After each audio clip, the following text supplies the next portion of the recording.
Boa noite a todos. Com muita alegria, gratidão e satisfação por mais essa oportunidade que a nossa querida Casa de Emmanuel nos dá para estudarmos, para debatermos, para entendermos mais um pouquinho da doutrina espírita, que tanto nos ajuda na nossa evolução. E hoje vamos dar continuidade ao estudo do livro Caminho, Verdade e Vida. E hoje a nossa irmã Júlia vai fazer o nosso estudo do item 144, dando continuidade, então, a esse nosso mergulho que a gente estava comentando aqui antes, tão profundo na doutrina, né? E quem faz o estudo também é convidado a fazer a nossa prece de abertura. Então, Júlia, convido você a fazer a nossa prece, por favor. O áudio está desligado. Agora foi. Nesse momento, serenando os nossos corações, a nossa mente, para que a gente possa ter o contato com esses benfeitores espirituais que velam por nós, por esse guia que é o Emmanuel, patrono desse curso. Pedimos a permissão de Jesus, nosso mestre, nosso amigo, mas, acima de tudo, em nome de Deus, nosso Pai, que possamos dar por iniciado o estudo da noite, agradecendo essa grande oportunidade e dizendo assim, muito obrigado e graças a Deus. Graças a Deus. Vamos lá, então, compartilhar a tela.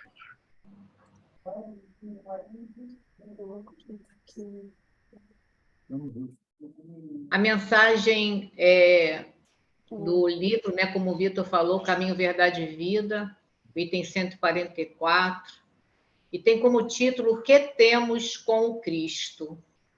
Isso é uma passagem que está em Marcos, capítulo 1, versículo 24. Que temos contigo, Jesus Nazareno?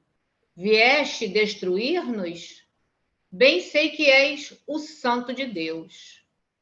Então, assim, antes da gente fazer o comentário dessa mensagem de Marcos, né, do Evangelho de Jesus, a gente vai fazer uma pergunta, porque assim, a gente vai trazer esse estudo para nós.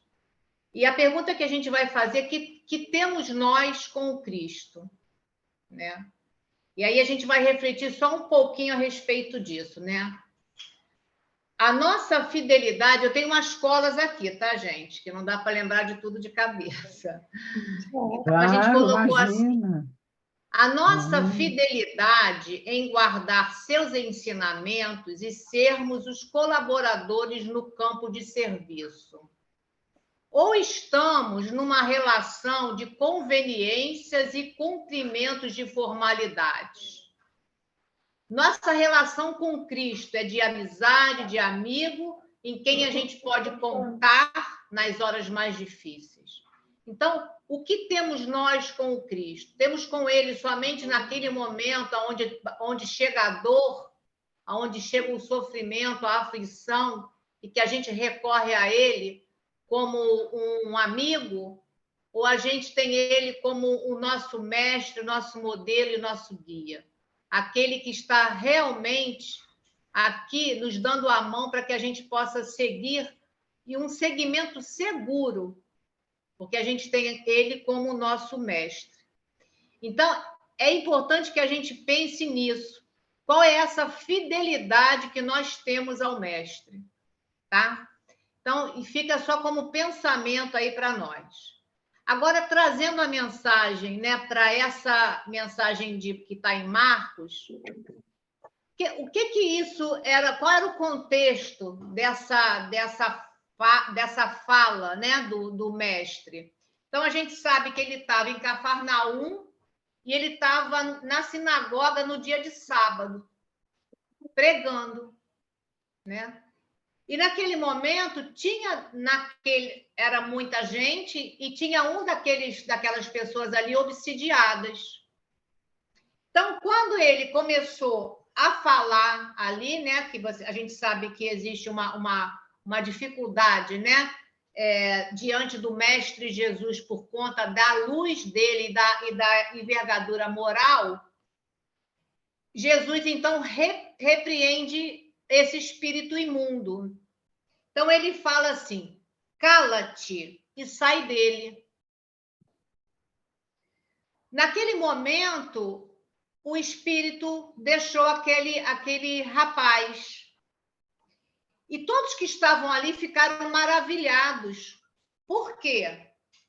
Porque pela autoridade que Jesus tinha com relação a esses espíritos obsessores. E ele tinha um jeito de pregar muito diferente na sinagoga do que os escribas e os fariseus. Então, isso também chamava muita gente. Então, naquele momento, diante dessa fala do Jesus, daquele incômodo daquela pessoa, né, eles ali ficaram ainda mais maravilhados. Esse é o comentário que eu tenho para a passagem de Marcos, tá? Se alguém quiser também falar alguma coisa, completar alguma coisa, fiquem à vontade, tá?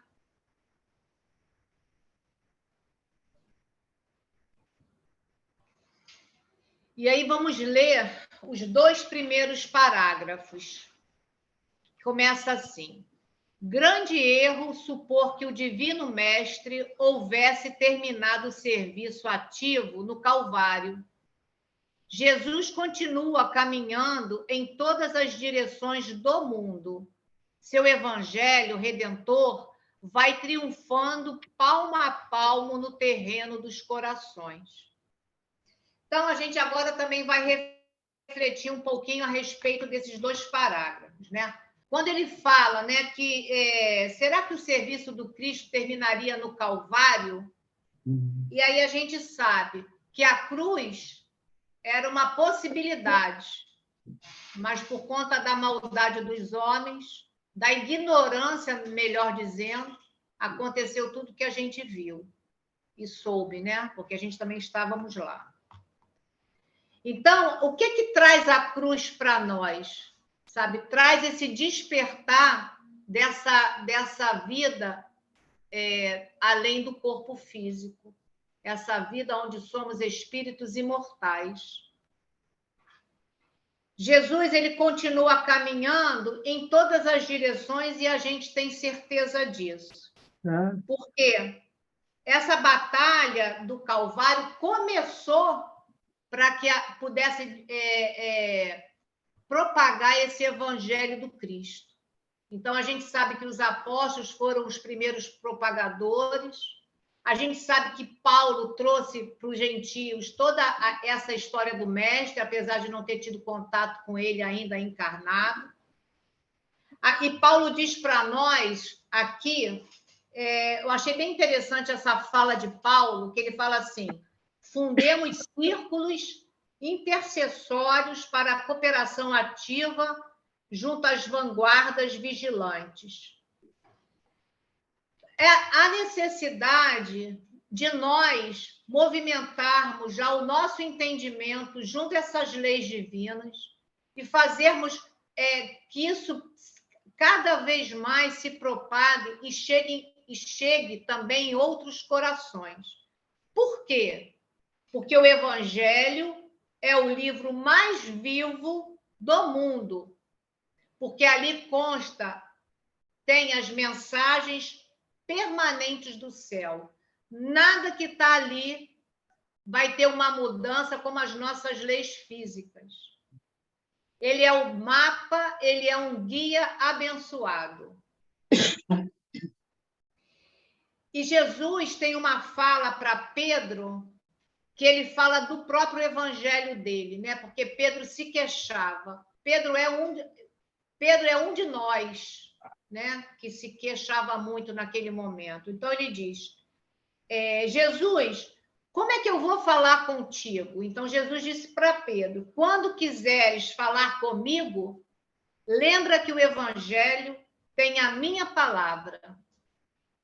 E quando acessamos esse evangelho, estamos na presença do Cristo Jesus.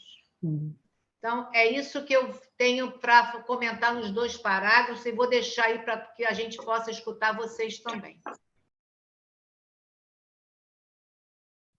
Muito bom, né? Realmente, muito bom.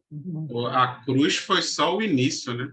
A Exatamente. crucificação, na verdade, não, lógico que não, né? Lógico que toda a vida do Cristo e o exemplo que ele deixou foi importantíssimo, mas a cruz foi só o início, porque foi no momento em que ele foi crucificado que toda aquela mensagem, todo aquele exemplo que ele deixou passou a se propagar realmente, porque foi quando os apóstolos começaram a espalhar a Boa Nova, né? Quando cada um realmente foi para o seu lado e começou a realmente a difundir pelo mundo a palavra do Cristo. Então, na verdade, foi na cruz que tudo começou a se espalhar, que as raízes começaram a ganhar força, que todos nós começamos a ter a chance de conhecer a doutrina, de conhecer a verdade que o Cristo veio trazer.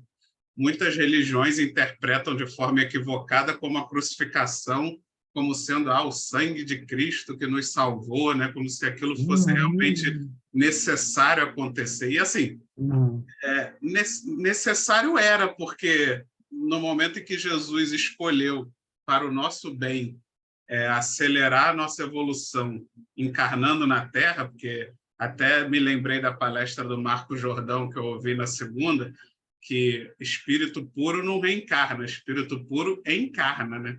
Porque ele escolhe encarnar, ele não tem mais a necessidade de se depurar, né? Jesus não reencarnou para resgatar ainda problemas, ele escolheu encarnar para nos deixar o exemplo, para acelerar o nosso processo de evolução.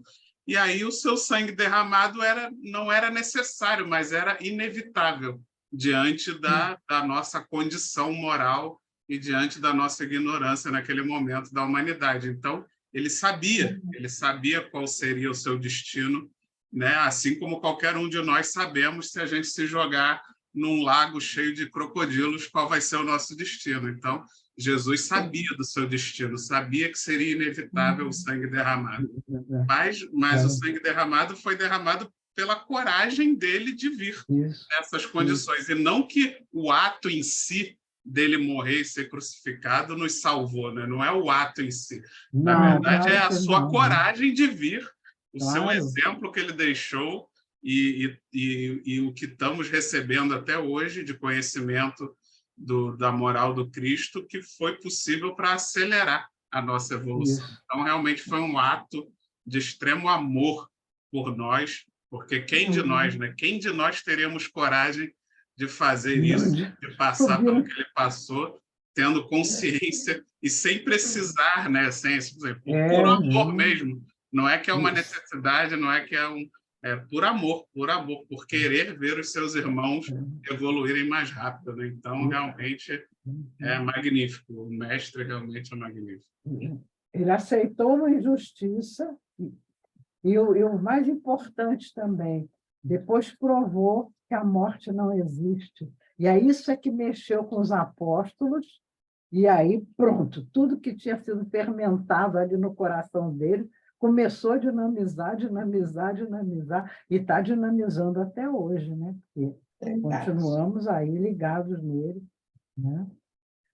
Até tem essa questão toda de que ele trouxe realmente o amor, né? Os ensinos, e, ao mesmo tempo, né, o Evangelho, como colocou muito bem a Julinha, o Evangelho traz realmente o Cristo, né? A doutrina está toda ali no Evangelho, mas, ao mesmo tempo, traz também as nossas mazelas, né?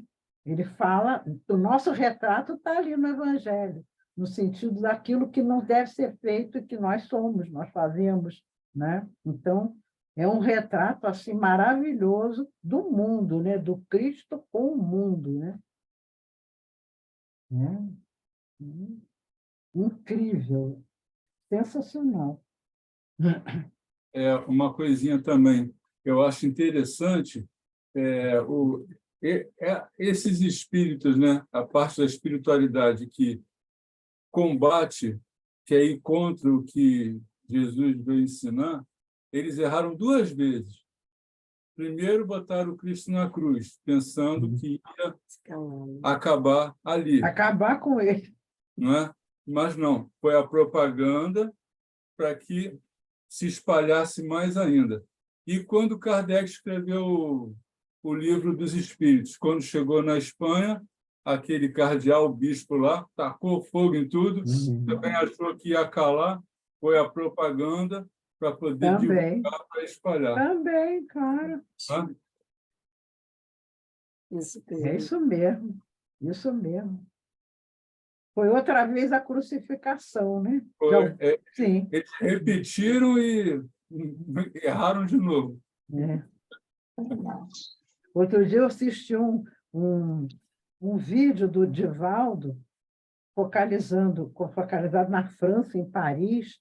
Isso tem o acontecimento deve ter umas dezenas de anos, de alguma forma, sim, mas era um grupo grande de intelectuais franceses participando do enterro de Deus, enterrando Deus. Uma coisa horrível, mas horrível. Entendeu? E por pessoas de alto nível intelectual. Alto nível. Dramatizaram ali, figuraram o enterro de Deus. Não tem Deus, estamos enterrando. Negócio chocante, muito chocante. Eu acreditei porque era o Divaldo falando, explicando, e o filme passando, e ele colocando. Eu acreditei por isso, que era o Divaldo. Entendeu? Negócio de arrepiar, mas de arrepiar. Isso me lembrou a religião que o Marco Jordão também na palestra de segunda falou, que lá nos Estados Unidos existe uma religião do espaguete voador, que são exatamente materialistas que se uniram para debochar da religião, né, e criaram uma religião lá nos Estados Unidos, né, se baseando nas leis, né, para poder ter direito aos benefícios que as religiões têm, e aí de deboche criaram uma religião. Né? Mas assim, não tem jeito, né? Os materialistas vão acabar, eles mesmos se perdem no orgulho, né? Porque chega uma hora que a vida nos coloca em provações, em dificuldades que realmente, se você não tiver uma fé, não tiver uma crença, você certamente não vai ter forças para superar, né? Para vencer. E aí não tem jeito. E aí, como bota ali no finalzinho que a Júlia leu, o Evangelho Redentor triunfa palmo a palmo, né? Passo a passo, o Evangelho do Cristo não para de crescer. Por mais que às vezes a gente pense, mas esse mundo está tão perdido, está cada vez pior, mas não é verdade. Eu vi vários vídeos na internet assim de pesquisas que mostram que a religiosidade só cresce. A fé no mundo ela não para de crescer. É porque os materialistas têm holofotes, né? Eles são cientistas, são pessoas ricas, dinheiro, né? poderosas, Dinheiro. então elas dominam muitas vezes a comunicação e dá essa impressão de que o mundo está cada vez mais materialista, porque é o que a gente recebe. Mas não, acreditem, o mundo está cada vez mais religioso. As pessoas, a fé só cresce, ela não diminui. E tudo começou com a obra do Cristo.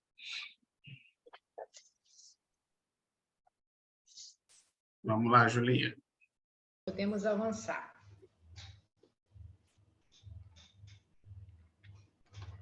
Semelhante circunstância deve ser lembrada porque também os espíritos maléficos tentam repelir o Senhor diariamente. Refere-se o evangelista a entidades perversas que se assenhoreavam do corpo da criatura. Aí a gente vai fazer comentário desses dois parágrafos, né? Quando ele vai... Vamos comentar aqui. Eu vou primeiro, antes de fazer os comentários que eu tenho aqui pontuado, eu queria muito ler uma questão do Livro dos Espíritos, que vai, na realidade, vai sintetizar tudo isso que a gente vai falar aqui, que é a 465, quando Kardec pergunta aos espíritos assim: com que objetivo os espíritos imperfeitos nos impulsionam para o mal. Qual é esse objetivo que eles têm, né? Para vos fazer sofrer como eles. Aí a subpergunta A: isso diminui seus sofrimentos? Não. Mas eles o fazem por inveja de ver seres mais felizes. Subpergunta B: de que natureza é o sofrimento que querem infligir? Os que resultam de estarem em uma ordem inferior e afastado de Deus. Então, assim, por eles estarem afastados de Deus em sofrimento, eles não querem ver ninguém feliz. Então, quando diz aqui, semelhante circunstância deve ser lembrada, né, desses espíritos maléficos, tentam repelir o Senhor, primeiramente seria por isso. Porque se eles estão afastados, eles não querem ver ninguém feliz. Eles querem arrastar uma multidão que vão fazer o quê? Uma força maior para o mal. Aí a gente fica pensando, né? Por que conseguem essa penetração nas almas? Né? Por quê? Porque temos brechas, né? E que a nossa invigilância, né, permite. Por quê? Porque a gente tem pensamentos equivocados ainda, nós temos sentimentos que são contrários à lei de Deus, porque os nossos atos, as nossas ações estão muito distantes de que Jesus pediu que a gente fizesse ao outro, né, ou a nós mesmos. Os nossos desejos, nossos vícios são muito maiores do que nossas virtudes. Então, tudo isso vai nos aproximando para que a gente dê essas brechas para que esses espíritos tenham acesso a nós. Aí a gente vai pensando, né? O que é a doença no corpo? A doença é o resultado de quê? De imperfeições físicas. E a obsessão da imperfeição moral?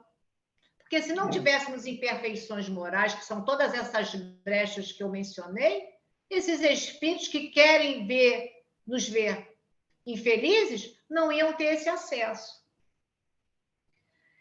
E a gente sabe que um dos maiores problemas, né, nosso é o quê? A gente sabe que é do egoísmo, que é a grande chave. Mas a gente está sempre ligado a muita coisa material, que vocês estavam falando agora, né? A parte materialista. Então, o nosso coração vai estar aonde? Aonde estiver o meu tesouro. Se eu tenho apego à matéria, eu vou estar permitindo que irmãos com a mesma sintonia que a minha façam engrossar essa fileira. Então, Emmanuel tem uma frase, eu vou terminar com ela para deixar vocês falarem, que ele diz assim: para todos nós que temos errado infinitamente no caminho longo dos séculos, chega sempre um minuto em que suspiramos, ansiosos pela mudança de vida, fatigados de nossas próprias obsessões. Então, nós mesmos vamos chegar ao momento do horror, do não querer mais. Então, a gente vai permitir nós, os encarnados e os desencarnados, com essas ligações complicadas ainda.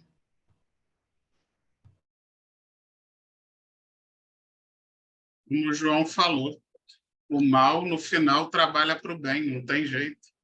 Porque o mal esse mal que a gente permite que ainda nos induza, né, que ainda nos leve, que somos ainda tão influenciados, mas essa nossa permissividade faz com que a gente sofra cada vez mais, e isso, em algum momento, vai acabar, na verdade, tendo o efeito reverso, que vai fazer a gente voltar a ir para um caminho diferente, porque a gente vai cansar de sofrer, a gente vai cansar de errar, e vai nos obrigar, vai fazer com que a gente tenha vontade, na verdade, não nos obrigar, na verdade, vai fazer com que a gente queira com que nós tenhamos a vontade de fazer diferente, para parar de sofrer. Então, no final, o mal trabalha para o bem, não tem jeito. Não tem como o mal vencer, porque ele tem um limite. O bem não tem limite. A evolução, a moral é infinita. Nós vamos evoluir moralmente e espiritualmente, nós vamos evoluir infinitamente, mas o mal não. O mal tem limite. O mal chega uma hora que você não suporta e você reverte o caminho. Então, não tem jeito. E até está dando spoiler aí da minha palestra do dia 24, que é sobre possessos e convulsionários. E, realmente, ninguém toma o corpo de ninguém, né? Que ele bota ali, que, às vezes, uma pessoa nessa condição, como na descrição aqui que os evangelistas fazem, dá essa impressão de que a pessoa está tomada, né? Como se o demônio tivesse tomado conta do corpo. Mas não. Na verdade, é o próprio espírito da pessoa que está controlando o seu próprio corpo, só que é um espírito que está completamente dementado, completamente atordoado e sem, né? E aí dando essa sensação de que perdeu o controle. Mas não, é ele, é o próprio espírito atormentado, desnorteado, falando e fazendo aquelas coisas, recebendo, logicamente, as intuições dos seus obsessores, mas quem fala, quem controla o corpo é o espírito, é o próprio espírito. Ninguém toma o corpo de ninguém, não. Nós é que permitimos, né? Essas brechas que a Júlia falou, eu vejo muito também como os vícios, né? Porque os vícios normais assim da vida, como também ainda o orgulho, a vaidade, né? Essas coisas todas, então é semelhante atrair semelhante. Para mim, as brechas estão aí, né? Por isso que as pessoas acabam sofrendo obsessão, porque semelhante atrai semelhante. E aí nós ainda não conseguimos nos livrar totalmente disso, né? Umas pessoas mais, outras menos, mas tem muita gente ainda que vive numa obsessão contínua. Né? Um dia nós vamos chegar lá, não vamos ter mais isso.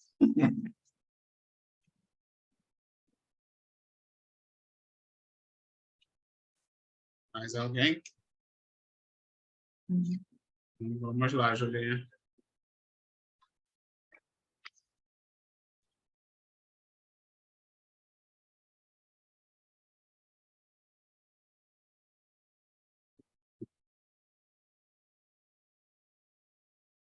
Entretanto, essas inteligências infernais prosseguem dominando vastos organismos do mundo. Na edificação da política, erguida para manter os princípios da ordem divina, surgem sob os nomes de discórdia e tirania. No comércio, formado para estabelecer a fraternidade, aparecem com os apelidos de ambição e egoísmo. Exato. Nas religiões e nas ciências, organizações sagradas do progresso universal acodem pelas dominações de orgulho, vaidade, dogmatismos e intolerância sectária. Não somente o corpo da criatura padece a obsessão de espíritos perversos. Os agrupamentos e instituições dos homens sofrem muito mais. Aí a gente vai pensar, né? Por que essas organizações diz para nós, esses agrupamentos, essas instituições sofrem muito mais? Porque são várias pessoas que formam essas instituições e esses agrupamentos. São criaturas, né, em comunhão que ali vão sofrer. Por quê? Vão sofrer, como a gente já falou, porque comungam com ideias iguais ou semelhantes. Como a Vera falou, semelhante atrai semelhante. Aí a gente vai vendo aqui que ele vai falando sobre a política, sobre a parte do comércio. A gente vê muito no comércio, esse estudo eu estudei um pouco com o Arthur, ele fala muito que no comércio tem aqueles que querem ganhar mais, né? Então, assim, vão burlar certas situações, né? Para quê? Para que eles possam ganhar mais em cima dos outros. Então, quer dizer, já isso a gente vai vendo a falta do próprio caráter, né? Então, a gente tem uma mensagem do Chico, que quando ele ia na feira comprar tomate, ele escolhia um bom e um ruim para não deixar tudo ruim para o dono da barraca.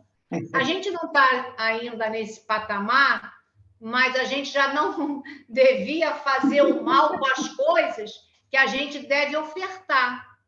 Por exemplo, ali no exemplo que o Arthur deu lá do comerciante. Então, eu coloquei algumas anotações aqui para a gente refletir também. Porque essa subjugação dessa sociedade, né? Eles deveriam... Essa subjugação que essas organizações enfrentam, né? Por quê? Porque eles estão ali ligados a esse mal, a essa comunhão de pensamentos equivocados para mim, para o eu, né? Aonde você tem o quê? A sua vaidade resolvida, as suas satisfações pessoais, tudo para o pessoal. Então, são subjugados nesses vícios morais. Agora, eles não deveriam estar assim nessas colocações, porque muito será pedido para quem muito recebeu, a gente sabe disso. Vai ser cobrado para quem muito recebeu. Então, esses membros deveriam trazer o quê? Os seus exemplos e ser referência para os demais. Até porque ocupam postos que não são todos que podem estar ali. Então, eles estão ali num comando de outros espíritos que precisam daqueles benefícios. Agora, como a gente sabe que o egoísmo é a maior chaga e que o orgulho é esse filho desse egoísmo, essas ambições, essas vaidades, esses preconceitos também, porque o diferente, ele é tirado, ele é isolado, porque não serve, né? Essas aflições vão gerando o quê? Sociedades enfermas. É o que nós somos hoje. Um organismo do mundo novo vai precisar essa renovação em moralidade. Sem essa renovação na moralidade, vamos continuar com essa sociedade enferma. E como essas sociedades são agrupamentos de espíritos, quanto maior espíritos enfermos, mais sociedade enferma. Agora eu deixo para vocês aí o comentário, tá? E a internet entra a favor dessa união, né? Porque a internet toma lá da cá, no meu... Eu falo uma coisa, no Japão já estão escutando o que eu estou falando aqui. Então, isso também fomenta demais a desonestidade coletiva, e tudo isso, né? Tudo favorece. As propagandas enganosas e viciosas para arrancar dinheiro das pessoas, prejudicando elas, quer dizer, enfim, uma loucura. Tem que fazer realmente a peneiragem de Deus, que é a seleção das pessoas. Tem que ter essa seleção. Senão a gente vai continuar nisso, ó. Uma geração influenciando a outra e aumentando a marginalidade, o crime, tudo isso, o crime escondido e consagrado, né? A miséria, o sofrimento, a riqueza absurda também que desenvolve em cima disso. Então, precisamos realmente, nesse momento, da mão de Deus, através do Cristo, fazendo a seleção de quem é que pode voltar para a Terra no momento e quem não pode voltar. Porque senão não sai disso, não sai dessa loucura, né? É um momento que precisamos de Deus muito. Só Ele pode nos ajudar a acabar com essa loucura, né, que eu estou falando. Nós não temos condição nenhuma para acabar com isso. Só assim, não temos. É bem interessante essa passagem aí, porque é justamente a passagem do mundo, eu entendi assim, né? O mundo de provas e expiações para o mundo de regeneração.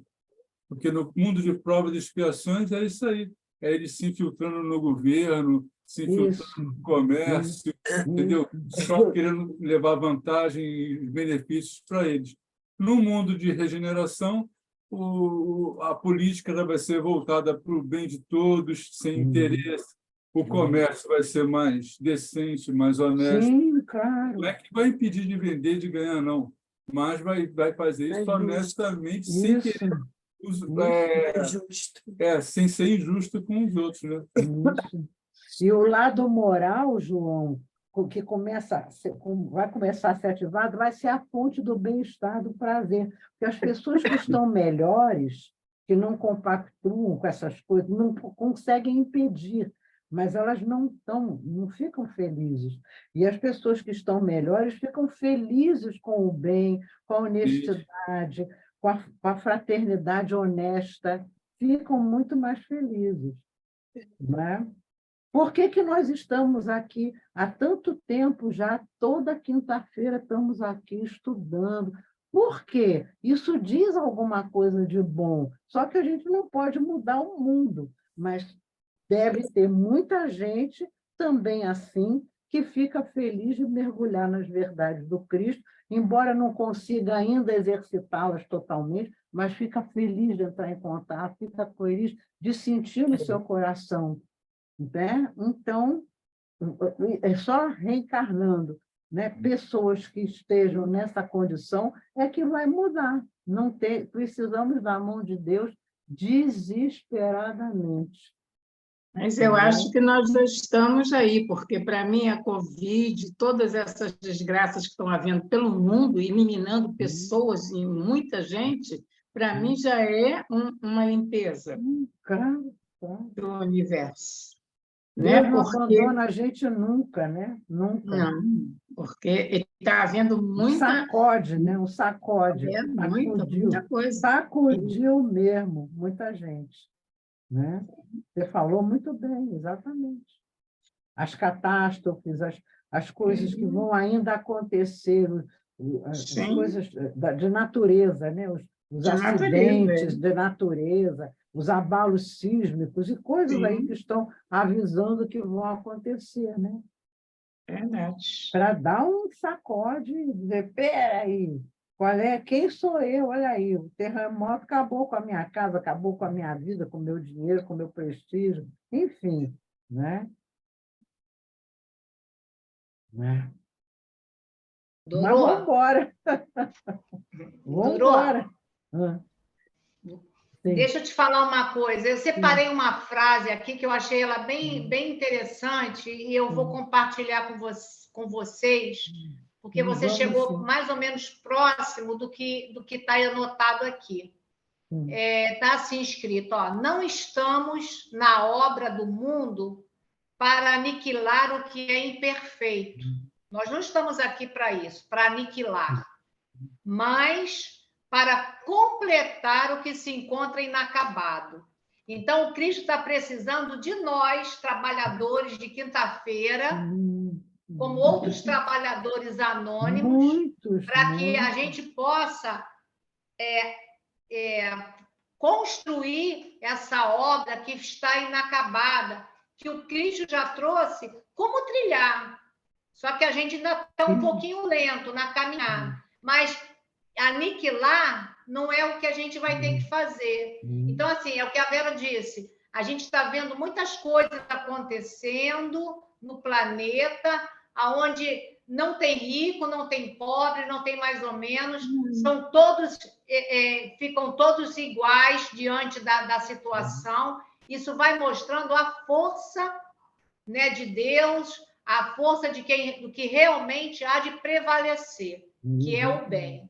Então, a gente sabe que essas mudanças são necessárias, isso está, inclusive, na codificação, é uma das leis morais, que está no Livro dos Espíritos, a lei da destruição. Mas nós não somos o instrumento do mal para aniquilar. Nós somos o que você estava dizendo, nós somos aqueles trabalhadores, para que a gente possa usar as nossas mãos para que a gente possa trabalhar nessa obra do Mestre Jesus, já aqui encarnado, e continuaremos também na pátria espiritual. Isso. E ter alegria com o bem, né? Alegria na prática do bem, embora ainda não façamos o bem de maneira perfeita nem ideal, mas a alegria, uma alegria da gente estar aqui estudando, falando sobre isso tudo. Depois você vai participar de uma distribuição de bolsa de alimento. Resolveu o problema da humanidade? Não, mas já saciou a fome de muitas famílias. Aí, no fim de um dia desse de trabalho, como a gente está feliz, como a gente fica feliz de ter doado energia, de ter entregue alimentos para muitas crianças e famílias que passam fome, que não vão passar durante pelo menos umas 3 semanas, não vão ter fome, vão se alimentar. E a alegria que a gente fica com aquele trabalho onde a gente se cansou, mas traz um bem para o nosso coração muito grande, né? Muito grande. Né? E é isso aí. Vamos lá. Muito bom. Né? Vamos em frente, Julinha.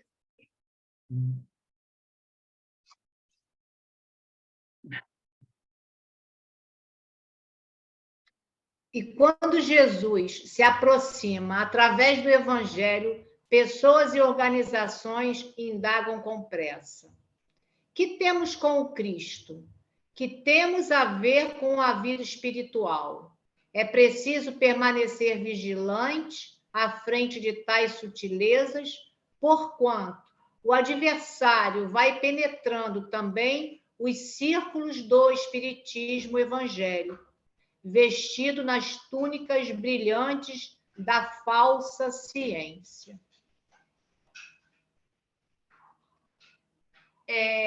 Eu separei algumas reflexões aqui, né? O que temos com Cristo, eu já fiz o comentário logo no início.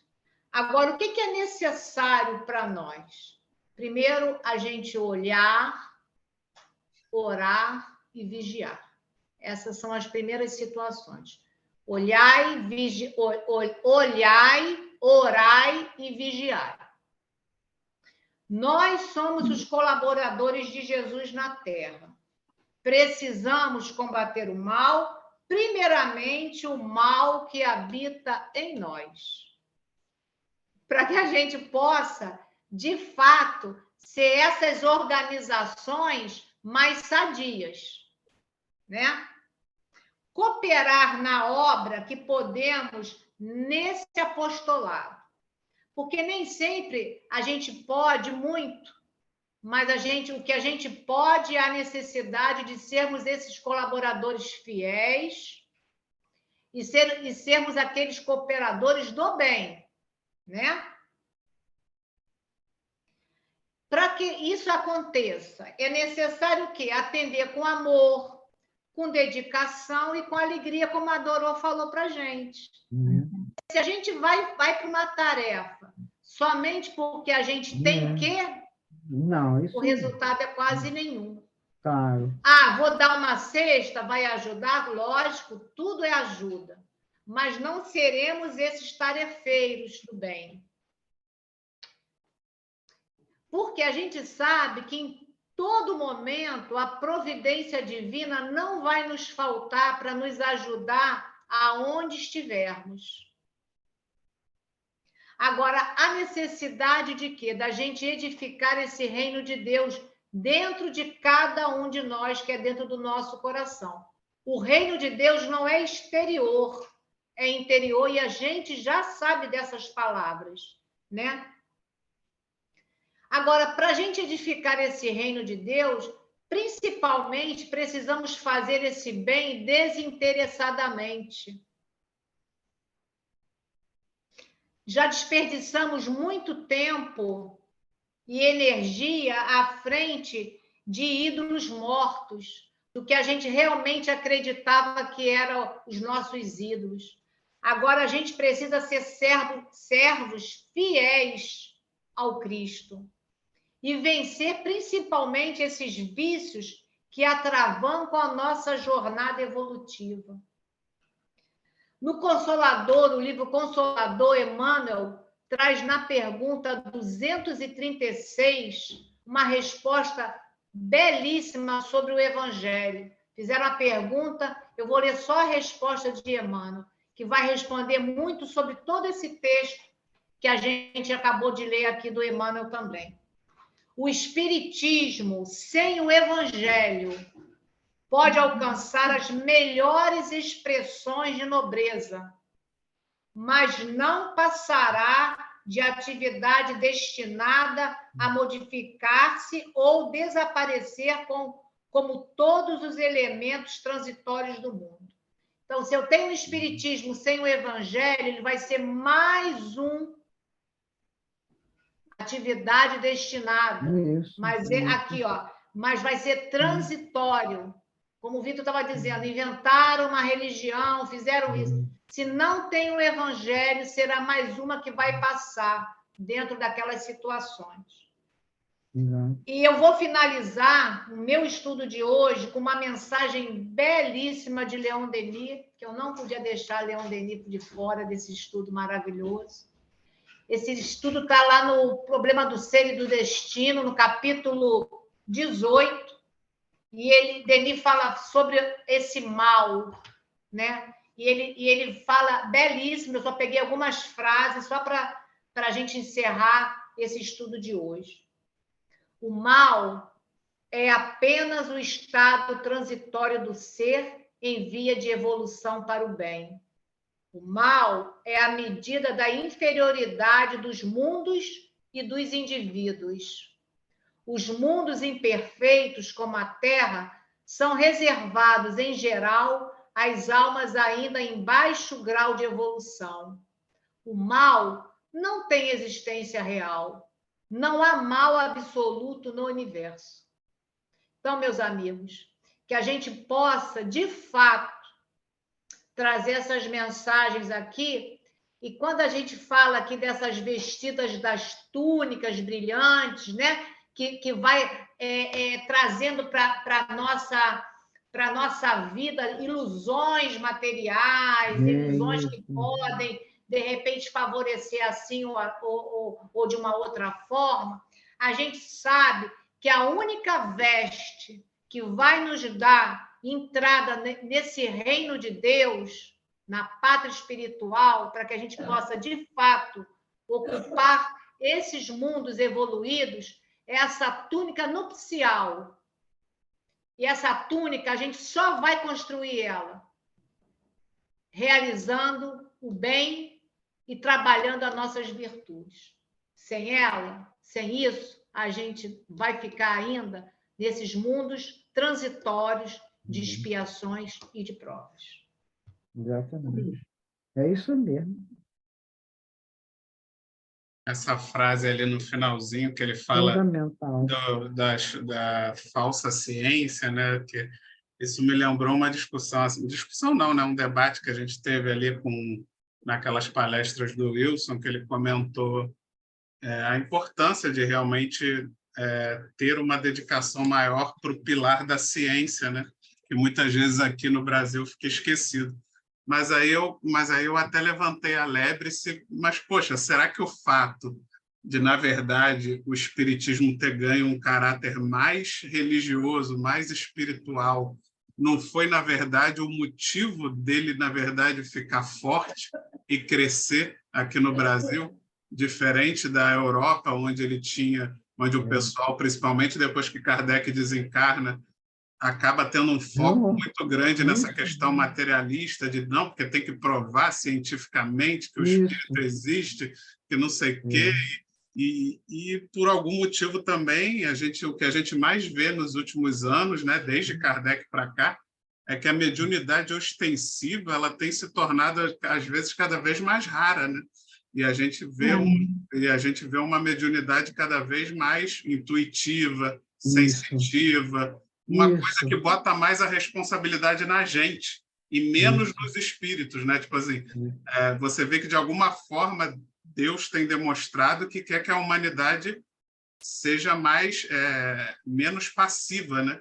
Que a gente receba menos uma mediunidade passiva e sejamos mais ativos e responsáveis, e automaticamente assumindo a responsabilidade das consequências por querer um amadurecimento nosso. Então, Isso. eu acho que, na verdade, esse lado religioso acaba sendo ainda, pelo menos no momento, né? A gente não sabe o futuro, como é que vai ser. Eu acho que ele, na verdade, é o terreno fértil, foi o terreno fértil aqui do Brasil para que o espiritismo crescesse, criasse raízes, porque a verdade é que não estamos ainda. A doutrina, apesar de Kardec ter se utilizado de métodos científicos para codificar, mas assim, ciência da forma material, não é possível fazer, porque estamos falando de espíritos, estamos falando do mundo espiritual, estamos falando de outra dimensão, que os nossos instrumentos materiais, pelo menos sabe Deus até quando, não serão possíveis de averiguar. Então, se a gente também fica se apegando à ciência material, Só, né, né? materialmente Só. falando, a gente vai esfriar, porque, na verdade, você não vai conseguir comprovar, você não vai conseguir fazer da forma que a ciência material hoje faz, e aí o que vai acontecer é que vai haver um esfriamento. Mas aqui, quando o espiritismo veio para o Brasil, pelo contrário, eu acho que encontrou esse terreno da fé, da espiritualidade, das pessoas que acreditam em Deus, que sentem a presença de Deus, sem necessariamente uma prova, né, material do que eu estou vendo, que eu estou sentindo. E aí eu acho que isso, na verdade, é o terreno fértil para que a gente que fez com que o espiritismo crescesse tanto aqui no Brasil, e lá na Europa, que foi onde ele nasceu, ele foi murchando, né? Então a gente tem que ter realmente esse cuidado de não ficar tão apegado à ciência, à matéria, tem que ter comprovação, não sei o quê, senão a gente vai entrando numa intelectualidade, né? Eu vejo muito isso no espiritismo, que às vezes as pessoas ficam extremamente intelectualizadas e esquecem do principal, que é o amor, a caridade, a fé, o sentimento, independente do que você conhece, do que você não conhece, do que você sabe, do que você não sabe, a mensagem do Cristo é o principal, né? É o que, tipo assim, o Evangelho, segundo o Espiritismo, para mim, todos os livros são importantes, mas você vê que, né, o Evangelho, segundo o Espiritismo, é ali, é Jesus, é Jesus acima de tudo, realmente, acima a moral do Cristo, né? Tanto que Kardec eliminou tudo da Bíblia ali que era duvidoso, que era meio estranho, ele deixou de lado. Não que ele disse que não servia, ele não falou que não servia para nada. Ele só, tipo assim, não, mas eu vou tirar daqui Jesus, o Evangelho, né? O âmago, a moral realmente que é indiscutível. E aí trouxe para nós o Evangelho segundo o Espiritismo. Então, é isso. Eu acho que eu fiquei com isso na cabeça quando eu vi essa última frase da questão da ciência, que muitas vezes a gente vê no meio espírita essa intelectualização, essa cientificação do espírito, que eu acho que tem sua importância, tem seu lugar, mas a gente tem que ter cuidado também. Exatamente. Para não ficar uma religião fria, né? Fria, intelectual. O Bezerra de Menezes tem um livrinho que circula lá na nossa casa, de Bezerra, Atitude de Amor, onde a terceira parte desse livro fala nisso. O cuidado que nós temos que ter para não transformar o espiritismo numa ciência intelectual, mas ligar com amor, ligar com sentimento. E esse enterro de Deus foi em Paris, na França. Foi ali que foi feito o enterro de Deus. Foi ali. Aqui no Brasil é mais complicado para fazer isso. Realmente vai ficar mais difícil. Chamar para enterrar Deus, muita gente não vai topar, não. Entendeu? Graças a que bom que não vai topar, né? Muito bom. Muito obrigada aí pelo estudo da Júlia. Mexeu com todos nós, no bom sentido, né? Revigorou, né? Coisas que a gente já traz no nosso coração, entendeu? Isso aí que você falou, Vitor. O capítulo é lindo. Esse capítulo aqui é uma coisa maravilhosa. É muito bonito. Fala aí, E João. temos com Cristo, pergunta, que não tem nada a ver com Cristo, você imagina. Né? Muito boa. O título do capítulo já começou ali no título. O que temos com o Cristo? Né? Imagina. Né?